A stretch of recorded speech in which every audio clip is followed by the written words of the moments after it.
Carlton Davis is no longer a Buccaneer. He was traded today to the Detroit Lions along with 2 6th-round picks for a 3rd-round pick in this year's draft. Hey, hey, Tampa Bay, Bucks. Down the left field line. That ball is gone. For some reason in my head, I think of Carlton still as not an older guy. And he's not old by any means, but he's been with us for 6 years. He's been an important piece on this defense for 6 years. Yes, he started off his career. Remember Carlton Davis, number 33? He started his career off that 33.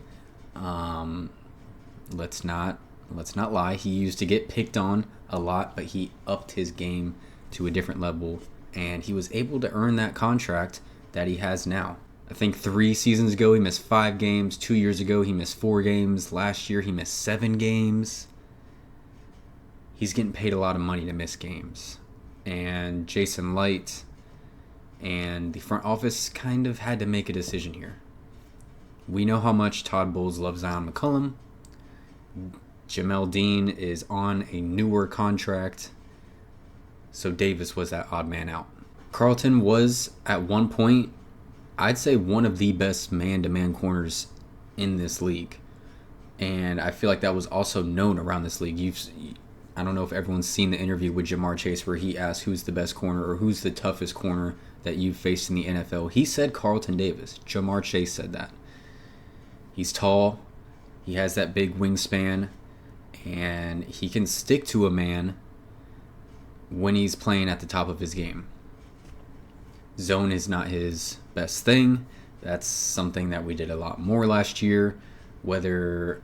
Whatever the reason was, if Todd Bowles thinks the pass rush wasn't good enough, whatever the reason may be, we played a lot more zone this year, and Carlton Davis did not have his greatest year. So I had some of the numbers flipped around. You see in 2021 is when he only played 10 games, then 13, then 12. Either way, he's not been able to stay on the field. And the best ability is availability. If you're not available, you're not doing anything for the team, and that's just the way it is. If you go back and look at the Texans game, terrible game for Carlton. The interceptions were never really there for Carlton. His top season was in 2020 with 4 interceptions. Outside of that, 2, 1, 1, 1, 0. That was never really his thing. He was always pretty good with the pass defenses, and this year you see the drop off there. It dropped all the way down to 9. Tackles also dropped down to 37. It's tough. I like Carlton, but I think this is one of those deals that are just probably best for both sides. If Todd Bowles continues to pull away from where he used to be, where it was a lot of man and a lot of blitzing, then I could see where Carlton really doesn't fit on this defense. He goes to Detroit, a defense that does play a lot of man. Carlton will play well in Detroit. I think I'm pretty confident in saying that, barring injury and stuff like that, because that's something, as I've said, he struggled with, but I think he will play well in that Detroit defense. So do I like the trade? Like I said, I think it's good for both sides. When I walked into my house today, my brother was like, 3rd-round pick for Carlton Davis? That's all we got? I'm just like, he's entering his 7th season in the NFL. He's on the back half of his career as a cornerback. You're going into your 7th season. You're on the back half of your career, injury prone, and has not played as well as he did when he earned that contract. So a 3rd-round pick, I'll take it. Honestly, I will. And we get to free up a little bit of that contract that we're moving to Detroit. So I'm cool with it. But at the end of the day, Carlton's been on this team for 6 years. Super Bowl champion, and was our cornerback number 1 for a good time now. And for some of that time, he was actually a really good corner. And it doesn't always work out perfectly. Injuries happen. Whatever circumstances it may be where it did not work out, it just did not work out in the end. And now he is off to another NFC opponent. So I wish him all the best. I have no bad blood for Carlton Davis at all. Champ, do your thing. No bad blood at all. But as I mentioned earlier in this video, Todd Bowles loves Zion McCullum. He loves his versatility. He loves his athleticism. When you look at Zion McCullum's athletic ability, it's in that like top 5 percentile. The dude is an athletic freak, and he's continuing to get better and better playing man-to-man and playing zone.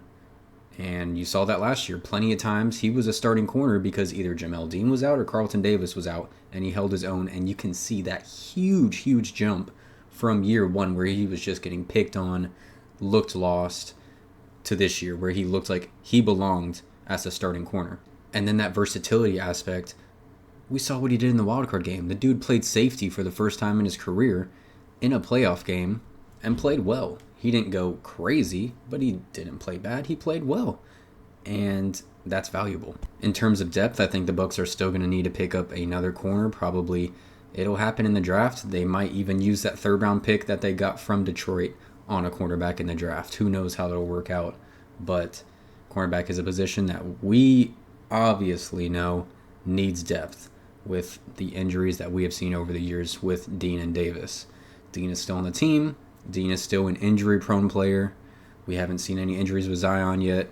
God willing, let's keep it that way. But last year, we knew we had Zion behind Dean and Davis. So when they got injured, it sucked. But we're just like, okay, we got someone who can step up and fill that role. If either of those guys get injured, who's playing outside corner? We don't got anyone. Izzy's playing inside. That's not happening, and he's not an outside corner. He doesn't have the body type for that. He's an inside type of guy. We got to draft someone. So that's going to be it for me on this subject. Other news around the league. I mean, free agency, guys. This has been an insane day. I'm recording this on Monday. It's going to come out on Monday. What an insane day of free agency. Barkley to the Eagles. Josh Jacobs to the Packers. Brian Burns just went to the Giants. Kirk Cousins to the Falcons. There's so much going on, and I know there's so much that I'm missing just rambling through this. What a day. The Bucks obviously do not have the ability to make any splash moves like that, but little deals here and there that are important to depth and just important in general. Chase McLaughlin, welcome back. 3-year deal. Congratulations to you. Greg Gaines, depth piece on that interior defensive line. We know how much Todd Bowles loves to rotate those guys in and out. Greg Gaines, we saw him a bit last year. Not going to scream when you're watching on the screen. He's not going to scream out to you. But he'll make a play here and there. A body that can hold that middle of the line. That's going to be it for me. Thank you guys so much for watching. Please comment down below your thoughts on this video, your thoughts on the trade. Do you like it? Do you think we could have got more than a third? Like I said, I really don't think we could have. With where he's at in his career, injury prone, all that stuff, I will absolutely take a 3rd round pick. Those are valuable. But yeah, thank you so much for watching. Please like, subscribe. Go Bucks.